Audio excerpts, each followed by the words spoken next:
What is going on, you guys? Welcome back to the channel. Hope you're having a great day, morning, noon, night, whatever it is for you guys. Hope you're having the best day you could possibly be having.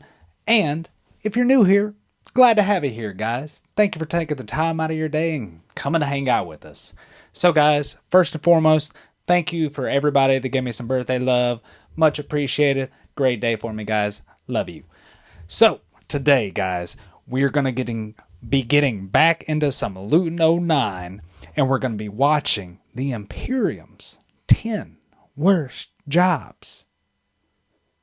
I can't imagine what the bad jobs are, because it doesn't really sound like they have a lot of great jobs to begin with. So let's go ahead and get into this for you guys. The Imperium's 10 worst jobs, Warhammer 40K. Let's get into it. Ready?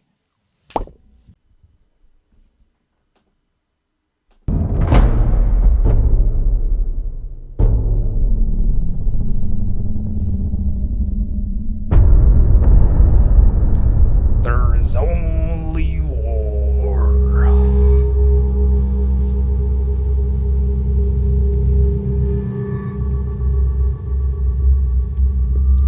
When people forget their duty, they are no longer human. They become something less than beasts that have no place in the bosom of humanity, nor in the heart of the Emperor. Let them die and be quickly forgotten. The worst. Imperial jobs. What could those be? When we look at the lives of those serving the Imperium, we must also understand that it is assumed that all of their service is at the behest and honour of serving the Emperor of Man and the Imperium itself. Now, while the official line from the Administratum would be that to give yourself in whatever means are required for the betterment of the Imperium is a noble cause, just and above all else a required task, it's worth remembering that these people are still humans serving in the Imperium, not superhuman Astartes or fanatical religious zealots, not cultish machine worshippers or drug-crazed hive gang members, just your average person trying to stay alive and do the best that they can. Now, while undoubtedly citizens of the Imperium know that they give to a greater cause and are indoctrinated from birth into the imperial truth, at the same time you can't escape the harsh realities of some of the worst jobs imaginable for those poor saps who end up designated with such a plight in the grim darkness of the 41st millennium. Also, I think a short disclaimer is in order. By our standards, most jobs in the Imperium are often not really what you would quantify as jobs. You might simply be compelled by your seniors toward a role that then becomes your lot in life. There's really no true unified or standardized currency system within the Imperium itself either. To do so would be challenging, if not impossible, given the distant scale and general instability of the Imperium as a whole. While hive cities, for example, may use credits within them, or other planets operate on a more basic bartering system, some even using coinage, there's also the throne geld, which is likely as close to being a universal payment as exists, and this is often used by, say, rogue traders and inquisitors who are travelling between systems. Overall, though, there's no unified economic system. It's all based on tithes and requirements for the Imperium's needs. It's all fairly inconsistent. While some jobs are paid and unpaid, it's often unlikely that you're going to have a literal choice in what your assigned lot in life is. People aren't going to be going out to school and then choosing a vocation, although obviously for some jobs, some roles, some level of moderate education is required so that you can best interact with the materials and data slates that you're having to handle. But you as an individual are an unimportant speck in the grand scheme of the Imperium, and you will do what is required of you, because that is your reality. Moreover, most of the Imperium trades in commodities. This can be raw materials, military hardware, and very often humans. So more than likely you are an asset and will be utilized however the Imperium sees it. The best way to visualize currency in the Imperium is that it's all system specific for the most part, and within a hive, for one, you are likely never going to leave, and so its credit system would be very specific to that location. There's no need for it to exist outside of that. Think of it like company money. You get paid by the person you're working for, who then also happens to simultaneously produce all of your other requirements. So you then are being paid by and paying back into that same company. It's a good way to basically regulate what the citizenry are using, and and ensure that everybody gets their fair or perhaps basic requirement share of things. Now you think you've got a worse 40k job in mind? Well, throw it down in the comments and maybe I'll include it in part 2 of this if I do a follow-up. And if you guys enjoy this and we open it up to even some more loose speculation for different parameters and different aspects of Warhammer 40,000, this could become an Alrighty guys, so to start off with, there's not really, these wouldn't be classified as jobs that, you know, me or you have, like bartending, serving, banker, yeah, stuff like that. It's just kind of like you whatever straw you pick, that's what job you get, and it could be real bad. And so I guess since there is no standardized currency system among each planet, that this already doesn't sound fun. Let's just keep going. Ongoing accompanying series. So now in no actual order of horror, to begin with, servitors. Now for reasons we won't get into here, within the Imperium, any advanced state of artificial intelligence is aggressively outlawed. So instead, the ever-ingenious humanity of the future has found a fantastic solution to get around this problem, because we are, after all, always such great problem solvers. The solution? Well, as is always the case, there is a plentiful supply of human plebs, criminals, and general undesirables. So how about we part lobotomize them, hopefully they get the gift of being mind-wiped, and then fuse what's left of their still living but now eviscerated carcasses into a somewhat functional cyborg. It's not really AI and it's not really human. Problem solved, everybody's happy.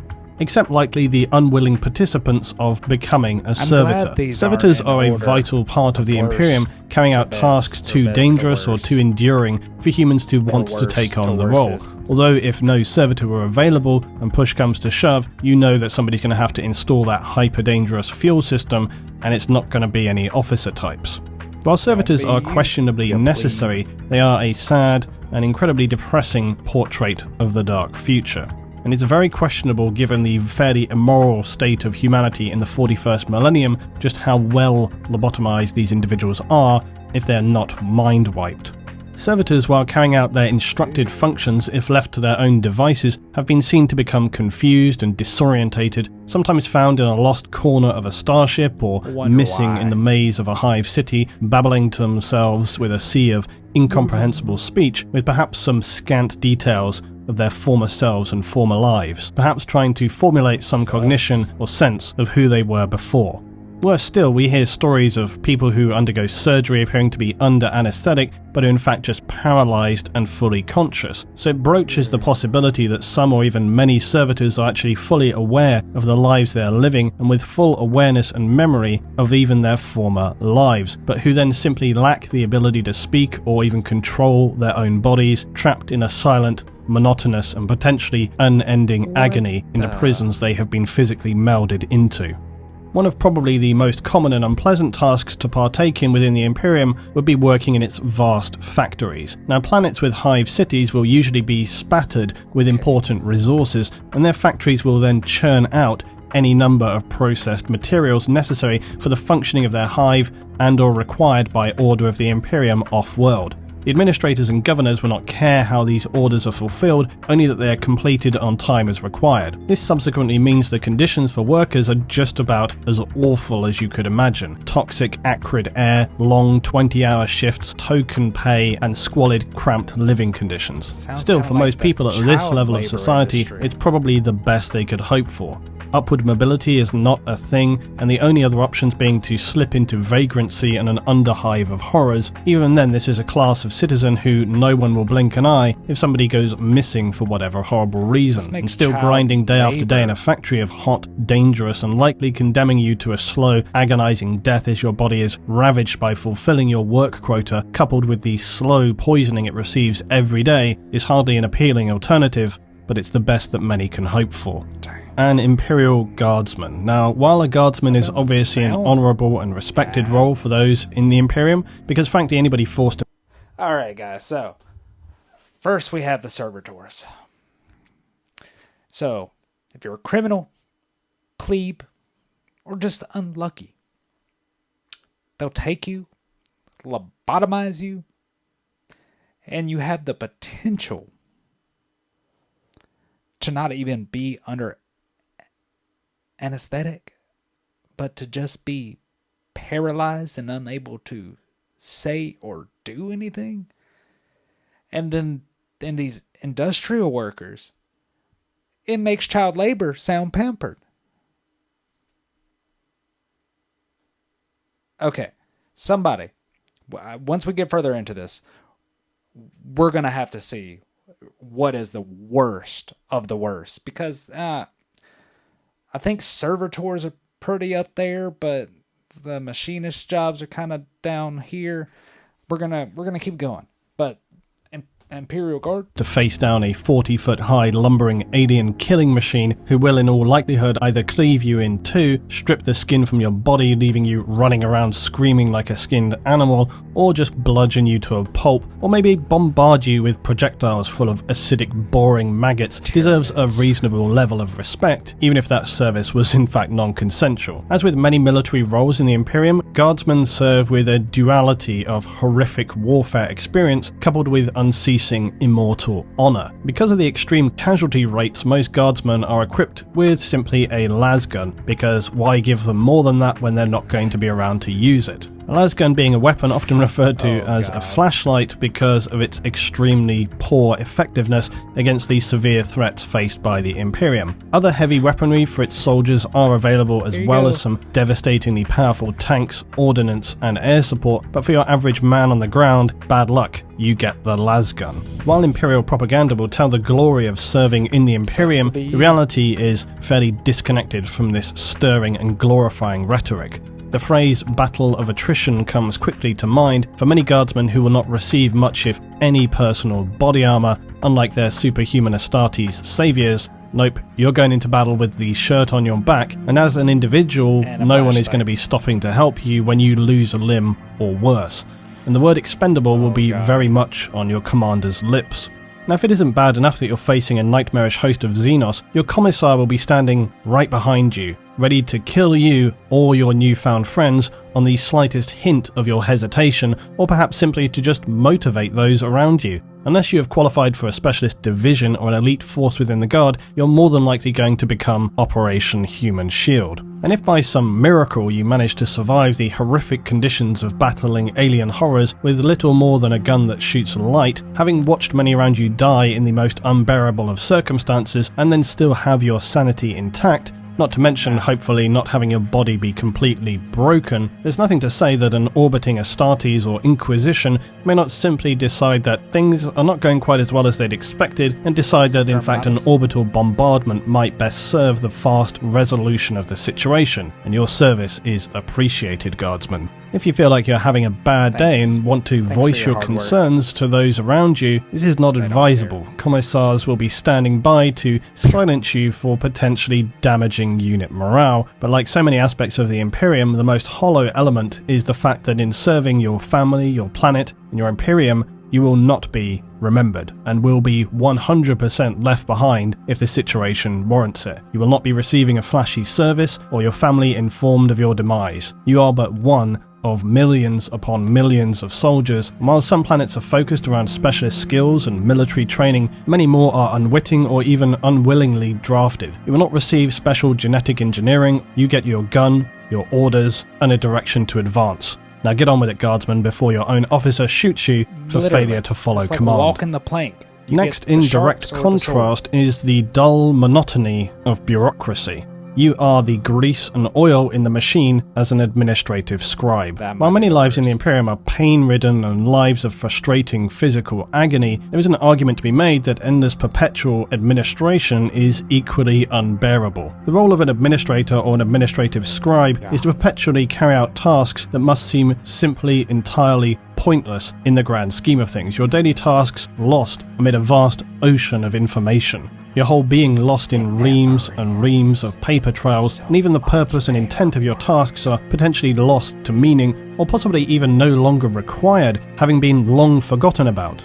Billions of clerks, scribes, and general admin staff work tirelessly to manage the Imperium at every tier. Compared to others, this may seem like a sweet job to land yourself, But imagine having to do the same thing every day, without end, without opportunity, and without meaning. In many respects, it's the closest thing to hell for many. Pointless tasks with no thanks or appreciation, no sense of really contributing anything to the greater whole, cold, harsh working conditions, still subject to the same brutal rules and regulations that dictate all Imperial life. Indeed, the very nature of the complex bureaucracy that is strictly enforced allows little room for error. Regulations, forms, protocols, and process is your life. Worse perhaps is to live a life of blind ignorance of the goings-on beyond the walls and confines of your endless daily data processing. Many administrator positions are considered hereditary as well, so you'll be committed to a life of permanent placement facing logic engines and cogitator workstations. For an administratum scribe working in their specific sub-departments, all must be recorded, catalogued, completed in quadruplet, processed, and then as long as centuries later, finally archived. The whole process is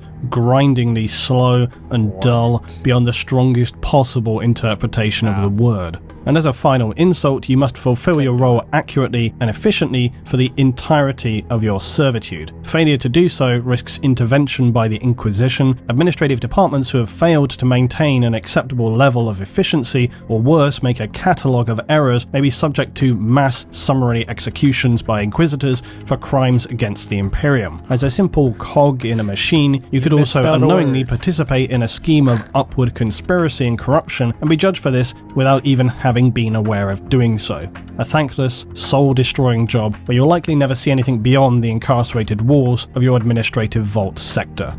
Now, the human batteries, otherwise known as psychers, used to fuel the Emperor atop of his golden throne. Unsanctioned psychers are continually hunted by the Imperium, and when discovered they will likely be transported off-world to return to Terra in what are referred to as the much-feared Black Ships. As an unsanctioned psyker, you'll be assigned to one of two roles for the Imperium: training to a full operating psyker, or a psychic human battery to fuel the Emperor and the Astronomican's daily required injection of psychic power. Unsanctioned psychers represent a great threat to populations as they run the risk of unwittingly becoming a portal for demonic incursion. And those imprisoned within its cavernous, permanently dark, freezing cold holds on the journey back to Terra, with thousands of other unfortunate members being probably the most harrowing part of the ordeal, as these untrained psychers will expel their panicked and fraught emotions all around them. As such, only the most mentally strong Sisters of Silence will crew these vessels so as to be able to withstand the constantly soul-numbing despair of the incarcerated amateur psychers. For the majority of these poor souls, upon reaching Terra itself, their fate will be psychic disintegration as they're consumed by the Emperor and the Astronomican, their very mind, soul and body being consumed in agonizing psychic fire, and their bodies and brains are burned to ashes. But it does keep the Imperium's lighthouse lit for another day at least. An unpleasant but perhaps at least highly appreciated task to carry out in your service for the Imperium is that of refueling a Starship warp drive. And this has scant documentation on who specifically carries out this role, but it is described as being similar to a funeral procession. Those chosen to carry out the task will begin by leaving an airlock to cross the service deck of a ship, wearing robes of grey metallic thread connected up with valves of long cabling, all wearing thick lead gloves as they carry their heavy metal caskets upon their shoulders.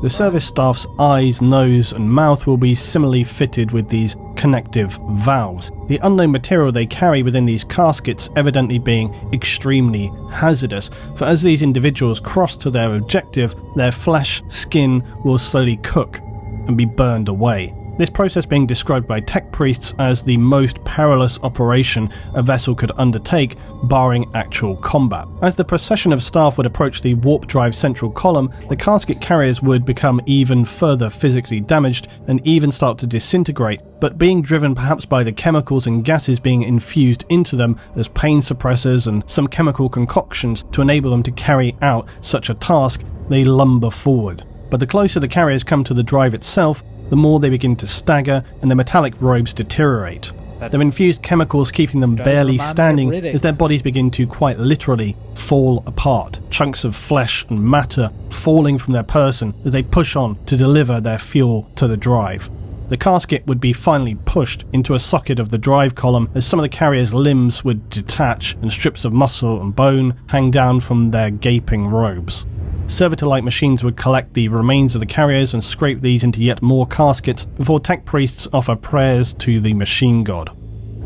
With the last great effort, the final casket bearers would load their fuel into the drive before the doors would rapidly shut. The robed shells would now be retracted to the entry point, and the ship's captain might be heard to utter, "Emperor, preserve us," before finally turning away from the harrowing scene playing out on the engineering deck of their starship. Imagine life in something like the 13th century. Essentially, Alright. That one, that did sound like a pretty bad job. I thought endless paperwork with the chance of being killed if you make a mistake and them not even giving you a warning and just you're done. That sounded bad. Unregistered psyker. Getting absorbed by the Emperor. Flesh, bones, soul melding, being absorbed by the Emperor. That sounds bad.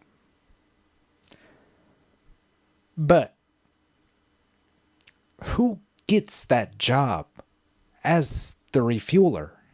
Do they literally just draw straws? Like, how many times must they refuel?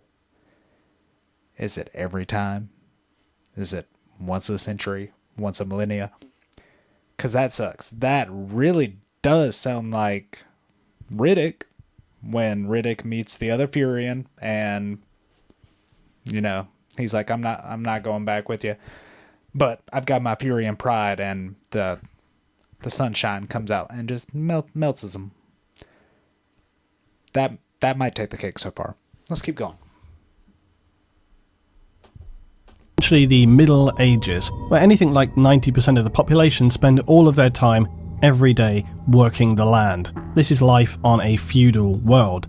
There are a few citizens with specific jobs working stone and metals, but your average person's life is doomed to endless hard labour.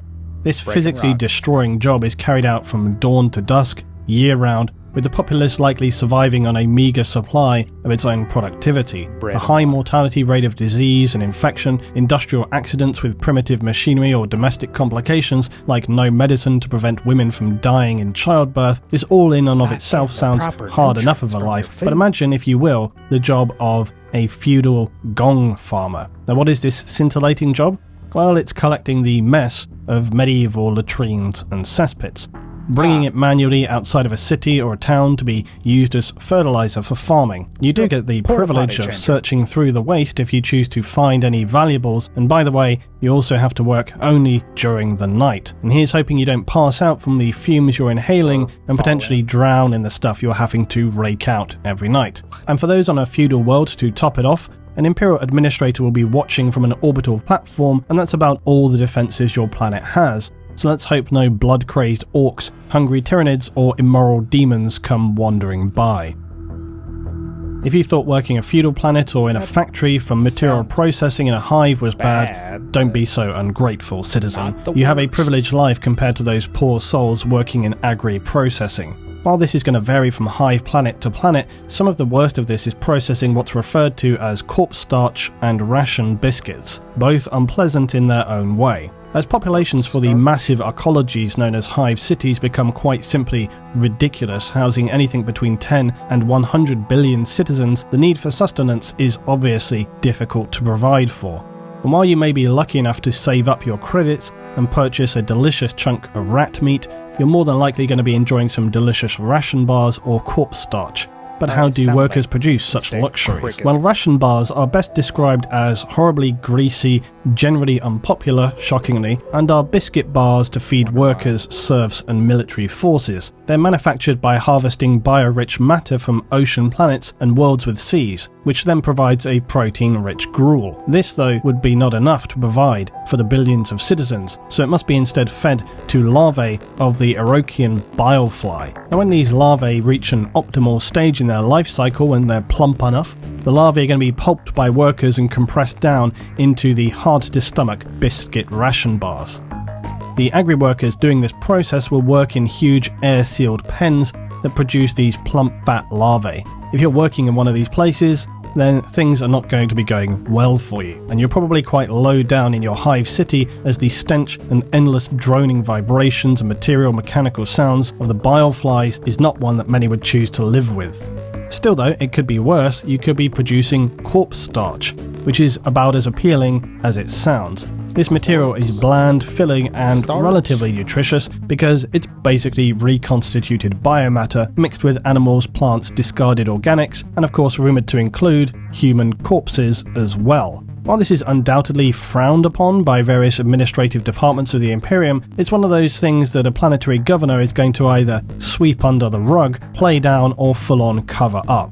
It's never out and out a disclosed ingredient, but highly suspected that one way the population are able to be adequately fed is the mechanical reclamation of human biomatter, albeit then diluted by various other organic materials. It's like so many things in the Imperium, on the borderline of being acceptable. And when faced with limited options for feeding your population, the alternative being violent food riots, then it becomes a necessary evil. Pity though the workers who have to work in the stinking immoral environment where you must process endless stinking vats of biomatter, perhaps seeing some things that are going to be difficult to forget as you catch your eager 4 hours of rest before getting back into the production line. Now I am yet to cover the assassins of the... Well, like I said, guys, that sounds bad, but that, I mean, not that we're making maggot biscuits or corpse biscuits, but I mean, we already have people in this world that, I mean, they sell deep fried crickets and other bugs, and they're considered delicacies. And I mean, especially when times get rough, I mean, and the food source is scarce, I mean, you gotta do what you gotta do to survive. But the whole corpse starch, would it make them cannibals if they don't know that they're eating them? That's my question. Let's keep going. The Imperium, but one aspect in being selected to work as an Imperial assassin is their pre-training. Now, as with most Imperial roles, it's quite unpleasant. Training. But specifically, the role of the Eversor Temple, which disturbingly leans towards using the youngest recruits as they are less developed and therefore easier to bioadapt later in surgery. To start off with, most recruits will be orphans from a death world, of which there are quite unsurprisingly a plentiful supply in the Imperium. These recruits, after some base training, will be transported to Terra, but en route they will continue to be trained by a survival of the fittest assessment. These very young recruits will engage in what can best be described as an ongoing battle royale of wills, initiative, and resolve. Recruits are required to survive on minimal food, even minimal oxygen, for days on end, as well as continual forced fighting between themselves. This could be armed, unarmed, in near total darkness, or distracting aural and lighting conditions. Heat, cold, varying levels of gravity from the thin to the severe all will be factors in their assessment. When they eventually reach Terra, there could be anything below 1/10 of the original number of recruits who have survived this harrowing ordeal, or perhaps not at all if their assessors deem them unsatisfactory to requirements. The recruits, though, will then be organised by the temple they are best suited for. Eversor assassin recruits face, though, the further horror of being now forcibly bioengineered. These youngest recruits, who are essentially children, will be turned through this process into unstoppable drug-fueled killing machines. To achieve this, the Medicus adepts will use a range of genetic adaptation, endoskeletal restructuring, bionic implants, and infusions of chemicals to turn the previously human youth into a nightmarish weapon that can barely be controlled by its own leaders. Their cerebral cortex will also be enhanced and the brain fitted with lobo chips. These will amplify the assassin's state of mind to either raging hate, pure determination, or extreme fanatical drive for the love of the Imperium at any cost. This whole process is unpleasant, and far from risk-free. Many subjects will die of massive multi-organ collapse as their bodies struggle to handle the severe restructuring. And this is not to mention the inevitable side effects from being turned into a bioenhanced, drug-fueled, borderline if not psychotic killing machine. Past this point, the assassin will continually attempt to balance the complex cocktail of chemicals that's fueling and simultaneously poisoning their system. Finally, at the end of all this, the assassin will be placed in cryosuspension, their bodies so drug-fueled and their own mindset so completely unstable that it's easier than keeping them actively conscious. Before a mission, they're going to be placed into a drop pod and then fired down to achieve their task. Becoming an eversor assassin is likely one of the worst jobs in the Imperium, as your life is nothing but soul-destroying pain and servitude to be stripped of everything you were and used as an indiscriminate weapon of the Imperium. Now, penal legions are the dregs of Imperial society, so you can imagine these are some less than capable individuals. These are usually members of the Imperial Guard and PDF who have perhaps not been executed on the spot for their crimes and instead commuted to a life sentence in the loosest definition of the word. However, a penal legion can be easily made up of murderers, maniacs, thieves, in general criminal elements of society, or just those who were far too incompetent in their duties and have been sentenced to play some more mildly useful role for the Imperium.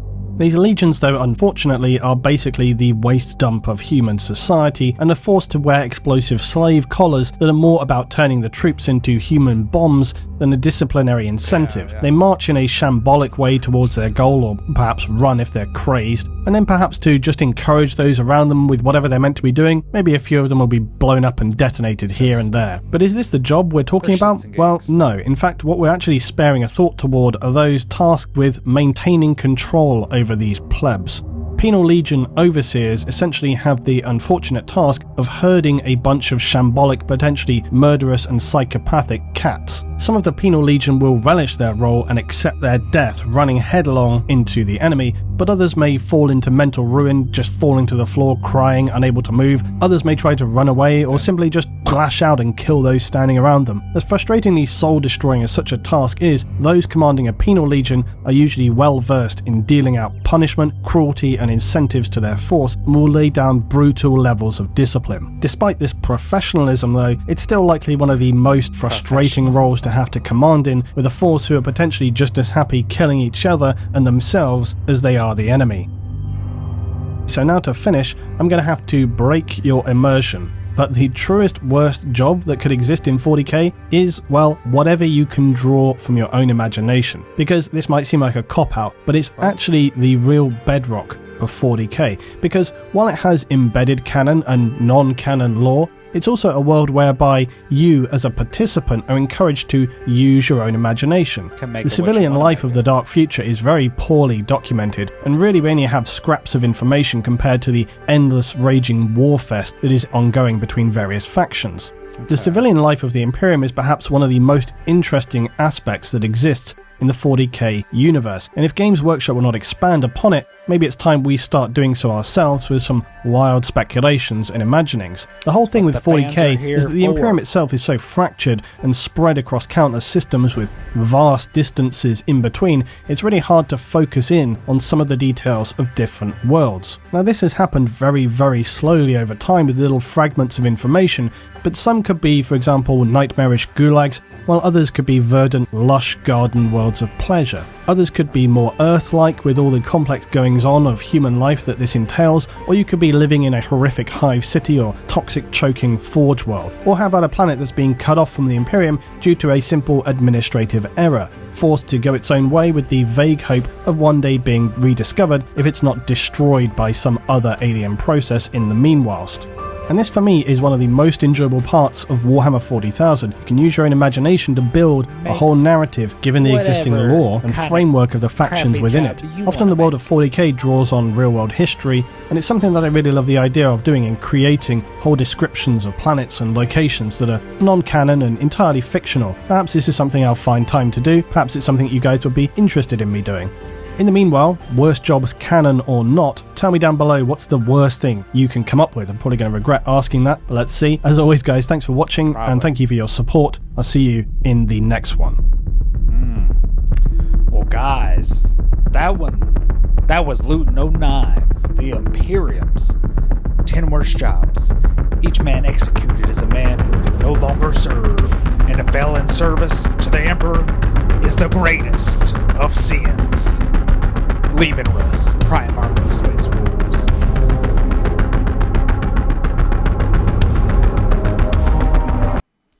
Alrighty, guys. Well, at least some of those jobs sounded like they sucked. And they sounded like they sucked pretty hardcore. Now, the machinist, the agricultural farmer, those, yeah, physical labor, dusk to dawn, living on menial scraps. Yeah, that sounds bad. But I cannot decide. There's a few that I think are just like smack dab tied for sucky suck of all suck. I would have to say servitors, to be lobotomized, possibly without anesthetic, possibly just paralyzed, can feel everything that's going on, can't say or do anything, can still remember your past life along with this crappy life you're living. That sucks. That sucks hard. The undocumented psychers, to either become batteries or just to be fully absorbed by the Emperor. Soul, mind, body, burned into raging fire. That sounds sucky. But they're psychers. So, they're not just normal people. So a little different, I guess. I would think that probably the worst job is the Starship refueler. Because, once again, since, there's not a whole lot of, backstory to really give on it. How do they pick who gets to refuel it? How often do they have to refuel it? Because, if you get that job, there's literally no coming back at all. You were going to walk across, after walking out that airlock, with a casket full of hazardous materials that are literally boiling you from the inside out. You might get to the end. Your arms might fall off as you throw the casket in there. Yeah, guys, I think that sucks. But also, last but not least, the assassin. Little children, born, or I wouldn't say born, just raised in a constant battle. Constant struggle against not only your own mind, because, you're having a fight in these crazy conditions. Gravity, no gravity. Light, dark, fed, not fed. Friend, foe. That sucks. But then, I guess once you pass, you